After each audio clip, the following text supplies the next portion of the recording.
All right, good afternoon, everybody. It's your boy, that man KJ, and we are on the KJ Sports Talk with everything sports, everything Chicago. All right, let's get down to it. I want to let y'all know I am. How's everybody doing? I want to let y'all know that I am not okay. I was a witness to robbery over the past weekend with the trades in the NBA. Let's start with the Dallas Mavericks and the Lakers. They traded the notable trade was Anthony Davis for Luka Doncic. I mean, we have a third team in the trade within the Utah Jazz. There was like to help with the calorie to set the calorie. I mean the salary, but their salaries. But the fact is that Dallas traded, and they traded for Anthony Davis, which I think a lot of people are giving them a low grade and giving Lakers a high grade, which I feel should be the opposite because let's break down to it. I mean I get it that Anthony Davis he's no Luka Doncic when it comes to like stardom. I mean Luka Doncic isn't an elite player, but both of them are both all NBA, which was president. I mean, make it first time in history that two reigning All NBA players was traded for each other mid season. But back to the Dallas's breakdown. Anthony Davis, he's a two-way player. So he was like his peak was Pelicans when he was the man on the team. I mean, he was also a key contributor to the Lakers when they won that bubble ring. I mean, as I used to tell people who would listen to me, in order for the Lakers to win, with Anthony Davis and LeBron at the helm, Anthony Davis was the X factor. He could like LeBron could have an off game and the Lakers could still win. Anthony Davis not so much because they need him to be that guy because he was their presence down low. You know, and which I feel like is gonna hurt the Lakers more in more ways than leaving Doncic is gonna hurt the Mavs because as good as Doncic is, he's a defensive liability. He's also a ball dominant player, which means he needs the ball in his hands to be okay. To play the game, he's to play the game to be effective. Sort of say, he's a good shooter, but he's not really a catch and shoot type of guy. He's more of a James Harden, like I'm gonna make you dance and dribble you, step back type of shooter. He's not that athletic, but he has great handles. He could get to his spots. He could take his shots. He's Luka. Luka Magic. In the fourth quarter, you hate to see that man on the court, with the ball in his hand. I mean, but that should be with him being away. I mean, the ball should be alleviated. Kyrie Irving. I assume that Kyrie Irving is going to step up and be their main scorer now. I mean, even though he's older, I mean, he's still Kyrie. Because his uncle Drew. He could still create his own shots. He could still give other people shots. Now you're gonna go for a younger. I mean, you're gonna have other players that are gonna get more minutes and get more touches. More shot attempts. With Luka not being in the picture. And the Dallas Mavericks from what I'm hearing, they're stating that the reason why they traded Luka, is conditioning. He wasn't conditioning. Rumor has it he was like 270. At one point, he was 270 pounds. And that his in his conditioning led to some of his injuries. And on top of that, defense win championship. Which if you watch the NBA, Luka is not a defensive player. Which gives me the question is like, why would the Lakers trade for him? You have a LeBron James who's pretty much him and Luka are pretty much similar within the aspect as they're both ball dominant. Like they have to be effective once again with the ball in their hands. Even though LeBron can play off ball, he preferred to have the ball in his hand. He preferred to control the game, and which is like I wonder like how well is it gonna deal with when Luka returns to the court. You know, like how do those two gel? I mean, like who sacrifices, like, 'cause you have a great argument of why each one shouldn't have to sacrifice. On one end with LeBron James, you have one of the greatest players of all time, who's proven, and even at the age of 40 he's still effective. He's still getting numbers, he's still dropping made, he could still grip any team he wants 30 whenever he decides, whenever he feels like it. And even then he's a better shooter than he was back then. In his prime, you could leave LeBron open and not really have to worry too much. Nowadays, you can't do that. And on the other end, you have Luka Doncic.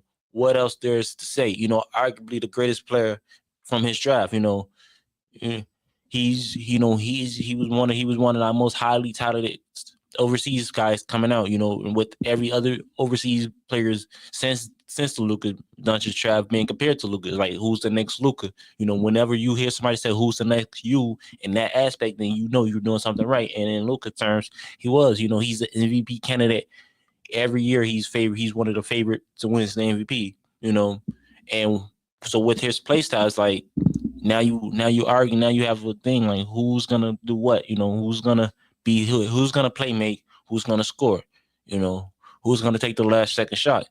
With Lakers trading for him, it's like you would think that he's gonna be the guy, but LeBron's there.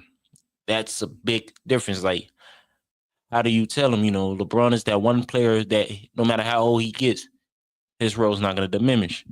He's the face of the league until he's retired. This is his league, and how do you do that? Let's get to the other trade, the one that hits home because of the Chicago Bulls. A major robbery that happened. In a way, in the Chicago terms, what I like to say, we got finessed big time. We really got finessed. In a trade that we had no business being part of. And then we didn't really get nothing back, in the trade. So let's break down the trade real quick. The two biggest players of the trade was Zach LaVine and De'Aaron Fox. It was between the Bulls, Spurs, and Kings. Bulls got first round pick Zach Collins, Trey Jones, and Kevin Huerter, who we're going to talk about later. The Dallas Mavericks, they got De'Aaron Fox, 3 first-round picks, 3 second-round picks. And Sacramento King, they got Zach LaVine and some more players. But let's more get into the Bulls. Who, like, no offense to Trey Jones, Zach Collins, and Kevin Huerter, but in the words of a famous New Yorker, who? Like, seriously, like, who do we got? A lot of people like, we got a first-round pick. It was our pick. The only thing that guaranteed is that we don't have to get San Antonio our pick next season. Because the first round pick that we had was like a top 8 protected, which means if it's landed in the first, if it's landed in the top 8, we keep it. If it's landed outside of the top 8, San Antonio keep it. But if we would have kept it and landed in the top 8, that means they would have got our pick next season. I mean, don't get me wrong. Now these 2 drafts next season are gonna be stacked. What that means, the Bulls are now in a full-fledged tank, which means we should be looking for. Which means 3. That means there's going to be 3 guys on our radar: Cooper Flag, Ace Bailey, and Dylan Harper. 2 of the 3 plays in the Big Ten Conference and plays for Rutgers. With Cooper Flag playing in ACC, playing for Duke. But shout out to them.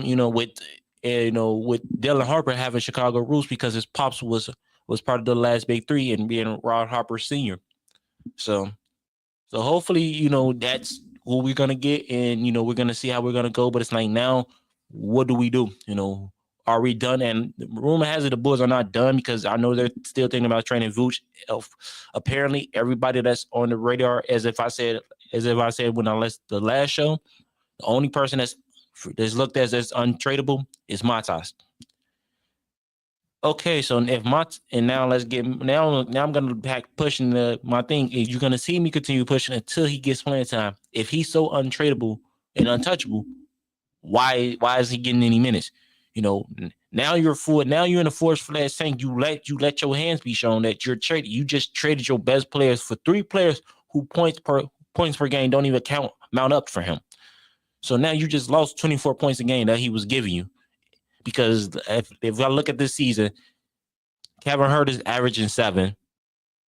Zach and Trey Jones are averaging 4 points a game each, with Zach Collins being owed $16 million. It's like, yikes. I mean, it's good that we have another big man. Now we have 3 guys over 6'10", but it's like, I mean, but that's for now because given the fact that we're going to trade Vooch, but it's still like, major robbery that I absolutely hate. It's like, what are we doing? Like, we get so little in our trades for our players, but we trade so much for other players. Like for the Vooch trade, which I still hate, we gave up a promising prospect in Wendell Carter Jr. who had records for like most blocks by Bulls in a certain amount of games. as a rookie. So obviously we gave up him. Then we gave up 2 first rounds to get him, which turned out into Jet Howard and Mo Wagner's, or I think Franz Wagner's. One of the, so we gave up 3 potential stars for Vooch, and who we're finna get ready to trade. And if I'm thinking we're probably gonna get a little in return, because last time we got a major in return was when we traded Jimmy Butler to Minnesota, and we got Zach LaVine, and Zach LaVine was, he turned out to be good as promised. But now that he's gone, it's like, who the leader is? Well, the obvious answer is Kobe White, but here's the thing. Kobe's not consistent.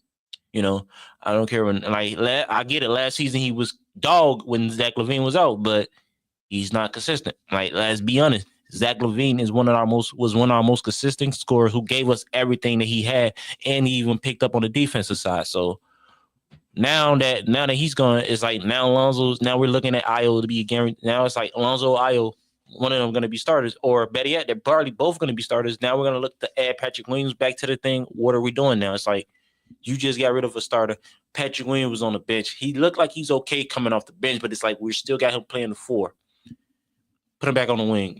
Billy Donovan, like, we getting rid of the wrong players. Like, the GM has to go. Like, I'm done. Like, I'm fed up with the GM. Like, I get it. You see, I got this Bulls thing going. It sucks to be a Bulls fan. It sucks being a Bulls fan. But, the Bulls, like I said, I'm going to keep repeating, the Bulls was absolutely robbed. But speaking of robbery, let's take this over to the NFL side and talk about a robbery that taking place and of a guy who's tired of being a victim of robbery, Myles Garrett. Rumor has it that Myles Garrett has formally requested a trade from for the Cleveland Browns. Sorry. And which is, in my opinion, about time. It's about doggone time that he requested that trade, because the guy is an absolute monster, and unfortunately Cleveland is almost like an old school Detroit, who wasted the careers of people like Matthew Stafford, Megatron, Barry Sanders, you name it. Any star they had who stayed with them for a long period of time, who produced, their careers was getting wasted, and Cleveland is like the football version, because they wasted the career of Joe Thomas, a Hall of Fame caliber left tackle who stuck through with Cleveland Cavaliers. I'm sorry if I keep saying the Cavaliers. I'm thinking of, basketball fans, so basketball comes first. But, Joe Thomas, a Hall of Fame caliber left tackle who's stuck with the Cleveland Browns through thick and thin. Baker Mayfield, he was, Cleveland, he was a Cleveland Brown. You see him, now you look at him now, he's no longer on the Cleveland Brown. He's with Tampa Bay and he's flourishing. So it's almost like, it's almost like Sam Darnold. Like, when he left the Jets, he finally got away from the Jets, he was able to flourish. When he gets to a team that was able to let him play his game, he was flourish. It's like Cleveland Brown, and it's like, you have, in my opinion, one of the greatest edge rushers in the game today. Like, it's no one better than him. No, he's a back-to-back defensive player of the year. He's in his career, he's with in 117 games he played. This guy has 102 sacks, 102 and a half sacks. So that means pretty much this guy has been a monster, And the last time, and he's played almost 8 seasons with the Cleveland the Cleveland Browns, and only his first season as a rookie did he not have 10 sacks a game. And even then, he had 7 sacks, Let's just look at some of his numbers, he went from 7 sacks to 13 and a half, 10 sacks, and that was only with 10 games. Then he had 12, 16, another 16, and back-to-back 14 sack seasons. You talking about a guy that could get after the quarterback. There's no one better in this game right now than Myles Garrett. One of the best edge rushers in this game. Solid, And yeah, and if y'all know where it is going to go, he is worth the trade. Unlike Vooch, I would definitely give him 2 first-round picks. I would give him 2 first-round picks in a hurry. You can have him. Like Myles Garrett, he is a once in a generation. He's one of those guys that can wreck your line by himself. He's a one-man army. He's a game changer. Put this guy on the field. Just tell him, it's like simple. All you got to do is just say one phrase: "Go get the quarterback," and that's what he's gonna do. I mean, he can make plays. He's athletic. The guy is a freak, and he's only 29. You talking about a 6'4", 272-pound lineman that can move like a gazelle, and he could dunk on the 10-foot rim. I mean, granted, do you know how strong you got to do with all that body weight he has? But another guy that we should take a look at, but and I feel like Michael Parsons he should pull a Myles Garrett and finally request a trade from the Dallas because they're wasting his careers. Granted, he's unlike Garrett. Parsons actually does go to the playoffs, and but Dallas. And let's talk more about Dallas. Jason. Let's talk about Jerry Jones. As a Bears fan and a current Bulls fan dealing with the Bulls, I feel for the Cowboys fans. If you're a Cowboy fan, I really feel for you. It got to be hard knowing that your owner is incompetent, and just keep it as just me keeping it honest. The guy, he's so bent on being a GM and running the team in his way that he refused to fire himself as the GM. It's like you're not getting the right guys. No, it's like you're gonna get to a point. Nobody's gonna want to play for the Cowboys. If they do, it's because of their history, their lineage. It's because they're America's favorite team, and which rumor has it that the reason why they're America's favorite team because Pittsburgh still has turned it down. So it's like you have that's the only thing you have going is that your history and that you're America's favorite team. You don't have anything else going. I mean, Michael Parsons, like you're wasting his career. Dak Prescott, he could be better. You did Zeke 30. Then the running back that was supposed to replace Zeke, you got rid of him. You let him go in free agency last season, and he ended up to Tennessee. But it's like, what are you doing? You not only do that, you have CeeDee Lamb over there. So if I'm the Bears, I'm looking into Michael Parsons and I'm looking into Myles Garrett. Myles Garrett wants to go to a team that's ready to win. Well, come to the Bears. We could definitely use him. Because Myles Garrett. Let's go back to the Myles Garrett. A reason why we could truly use him because he's on long sides of Montez Sweat. You have two guys that can legit go get after the quarterback. Then you have Andrew Billings that's going to be returning from injury with a Javon Dexter Jr. who's coming off a career year with the Bears. Your line is going to be scary. You already have your linebacker group is already scary in my opinion. You have Tremaine Edmonds who's a sideline linebacker that can cover and who make crazy picks. Then you have TJ Edmonds. I mean, you have TJ Edwards. I'm sorry about that. TJ Edwards that could play. You have an undrafted and Jack Sanborn. Then you have a linebacker. Then you have Noah Swell from Oregon, who in my opinion, who's one of my favorite players in Oregon during his tenure there, that can play. So your linebacker score is good. You also got some decent cornerbacks. You have Jalen Johnson, who's a Pro Bowler and an All-Pro corner. And if you look and according to the stats, who has one of the greatest cornerback seasons as a cornerback in recent years, and with the last season being ranked as the third best cornerbacks in history.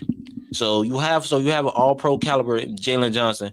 Then you have a solid quarterback in Kyler Gordon, who's great at the slot. You have Tariq Stevens, and I know he gets a lot of slack, and unfair hate, but he's a great cornerback. He just make bonehead plays. You have to, but his attitude, you gotta like it. You gotta let him play. He's still young.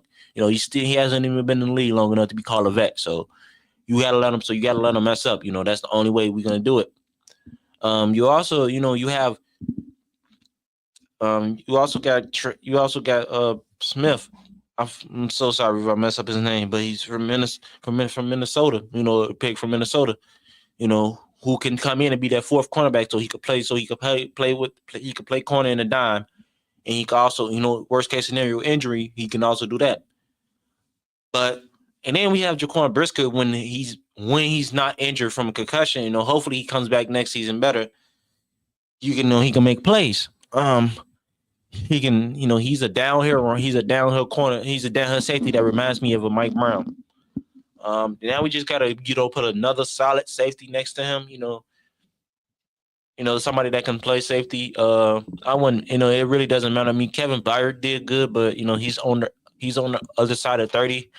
And which is not that necessarily that good. But we're gonna see how that's gonna go.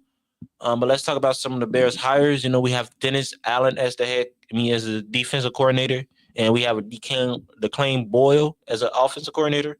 We also have JT Barrett. But another notable hire that we just made within the recent days is Eric Bieniemy.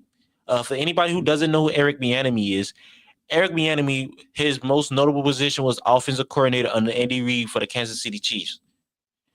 Pretty much he worked with them, and then he unfortunately he was bullied out of his position because he didn't get it because he wanted to be a head coach so bad.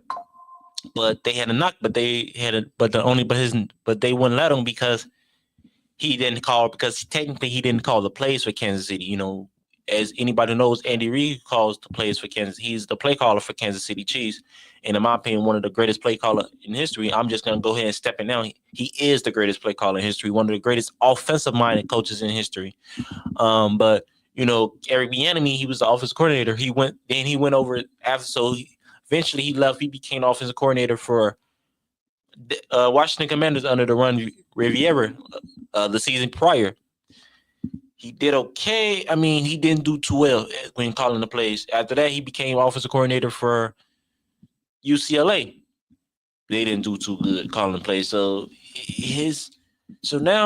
the fact is, he's still offensive minded, and he still was responsible for getting the offense together for the Chiefs. He worked with Andy Reid, so obviously, he's gonna get better. He's a great addition because now you can have somebody that can help out Declan Boyle. He's the tight end who's the tight end coach for Denver under Sean Payton, who also was the head coach in New Orleans, who was over Dennis Allen. So you have some familiarity on the Bears thing, you have some familiarity with all across the thing. Obviously we brought back one coach is Richard Hightower, who was our special team coordinator from last season. He's probably the only coach that we retained. Now we're looking at for a defensive line coach and an offensive line coach. And right now we just interviewed a defensive line coach from Florida. Sorry if I forgot his name. He was most notable for having, which would be lovely because then he will be reunited with Jerfern Dexter Jr., who was a second-round pick from Florida. So yeah, totally. So the Bears, they're looking bright. Unlike the Bulls, the Bears, one thing I can commend the Bears in recent years since Ryan Poles took over to him is that he's always, whether he made decisions that whether I liked or not, he always had a clear future. He's always made, he always kept us like, okay, on paper, we look like we're heading in the right direction versus the Bulls, not so much. And if y'all think I'm throwing unnecessary shots at the Bulls, I'm going to keep throwing them. They just traded a player who didn't want to be traded, who was giving their all to a team for nothing. And I'm not okay with that. I'm still grieving over that. So I'm still hurt. I still have hurt feelings over that. But more news. Let's talk about the draft. Let's see potential draft picks right now. So and free agency moves for the Bears. Right now we're looking at the favorites to land the best offensive line prospect. Best offensive line free agency option in Trey Smith. We're gonna see how that's gonna go. They're also right now we're being linked to 4 guys in the NFL draft. I've been watching, keeping up with a bunch of mock drafts. So we've been We've been linked to Ashton Genty, the running back from Boise State, who a lot of people felt should have won Heisman. But we'll get to that in another moment later on in the show, or probably our next show. We've been linked to Will Campbell, another prospect out of LSU, offensive tackle, who can, if anybody knows that, offensive tackles, they make good guards. You can always you could draft offensive tackle and just push him on the inside. We did that with Tevin Jenkins. We drafted him as tackle and we pushed him to the inside. He was a better guard than he was tackle. We also been linked to Kelvin Banks Jr., who's the first team All-American tackle out of Texas, and we also been linked to another tackle who's climbing the ranks from Missouri. So we're doing that. So we're been linked to those guys. Then we're gonna be linked to some more. We also linked to the running back from Iowa. So we're gonna, so anybody knows that, knows that Ben Johnson, he has like two dynamic running backs, like to have almost like with Jameer and David Montgomery last year, he had the Sonic and Knuckles. So he's trying to, I want to say somewhat recreate the Bears. Like last time we had a dynamic duo as running back was with we probably had maybe 1 or 2 seasons with Jordan Howard and Tariq Cohen, which we called the Thunder and Lightning, which was one of my favorite times. But shout out to Ryan Poles though. Like I said, I don't always like the decision he makes, but I can't commend him. Like he has a path, he knows what he wants to do, and he's doing it. For AK at the Bulls, no, I can't commend you. I won't commend you. You're doing a piss poor job as the Bulls manager. You're not getting. You're okay in the draft. Well, right now in the draft, the only thing you're doing, you're just drafting players with connections to Chicago. Look at like all but one player I think had like major connections to Chicago, and I think that was Julian, and not that was Julian's. That was Julian Smith. I mean, that was our pick from Julian Phillips. Sorry about that, Julian Phillips. Because let's look at his picks. Io, he's a Chicago native that played for Illinois. Dalen Terry, his uncle played at Simeon alongside Benji Wilson. Let's see, Matas, he's another draft pick. Let's see, he's a Chicago native. So, and Patrick Williams, well, he's another guy that doesn't have roots with Chicago, but sucks. Like, let's just put it like that. Like, he's hasn't lived up to his he hasn't lived up at all to what he's drafted. We can't evaluate players, as said on the last show, they suck at evaluation, they we overtrade for players, but then we undertrade our players. Like we're just constantly shooting ourselves in the foot. But let's go to some more news. Shout out to the Sky with recent signings of they brought back Courtney Vandersloot, and then they also signed Kia Nurse. So shout out to them. We're gonna see what we're gonna do in the draft. I like the Courtney Vandersloot pick. Signing, but yeah. It's like we terribly need a new scorer, especially now that we don't have our leading scorer coming back with Kennedy Carter. It's like we need a new scorer. It's not looking. No offense to Angel Reese, she's a good scorer. She can score. She average, decent points, but she's more Dennis Rodman like, in my opinion. She can get a point. She's gonna get a bucket. I wouldn't mind her being like the third option scorer. But in my opinion, she's let her be like third or second option, second option at best. But she's gonna get rebounds, But let us get a scorer, We so need a scorer, So hopefully we can get one, in a draft of, I want to say maybe Flage, or we just continue to, get another pick and tank next season and possibly take Juju Watt, Juju from out of USC. We'll see what we're gonna do. But more heads up. But let's talk about fun. But let's get into one of my things. KJ fun fact. Fun fact: the first Heisman Trophy winner goes to Jay Birdwinger. He was a running back out of the University of Chicago. Currently the University of Chicago. I don't believe we are. I don't know if we're Division One, but I know we don't have a football team. The Chicago Maroons back then, they was one of the founding members of the Big Ten.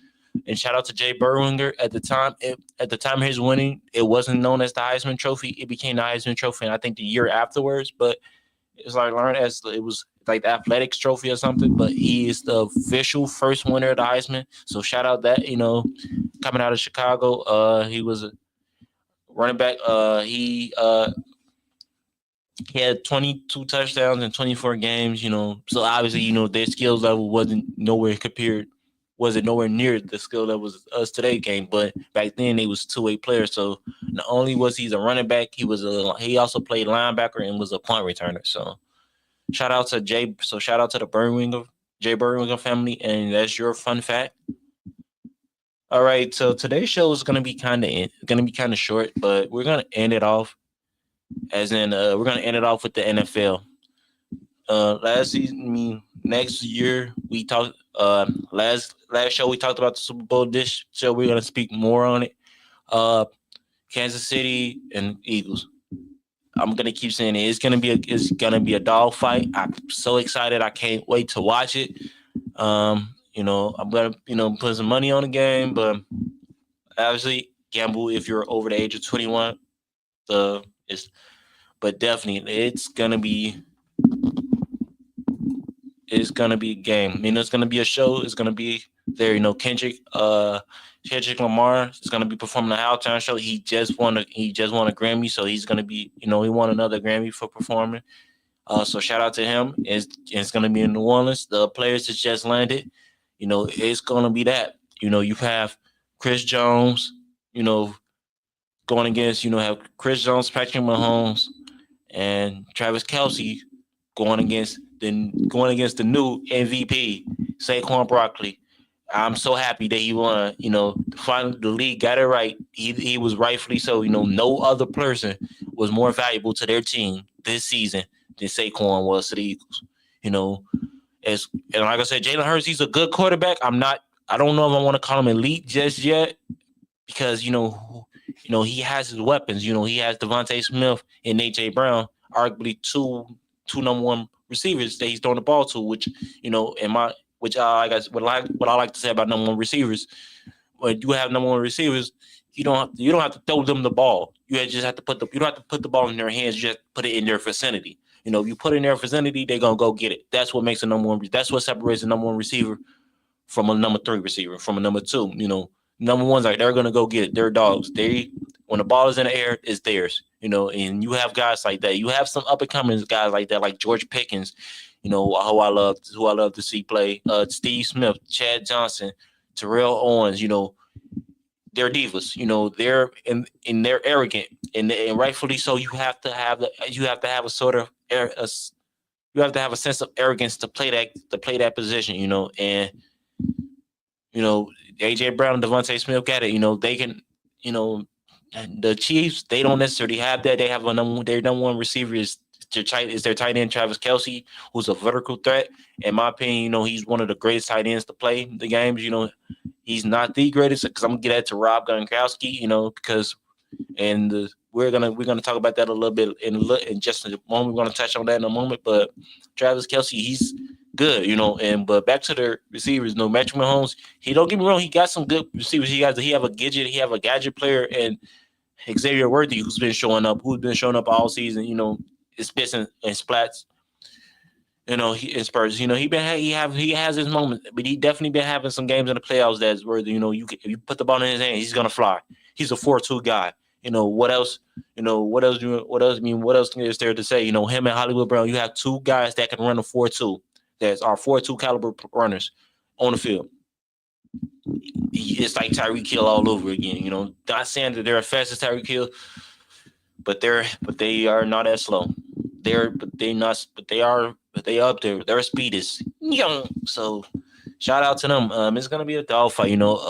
Definitely Andy Reid. If they win, they're gonna be. It's gonna be hard not to argue with them.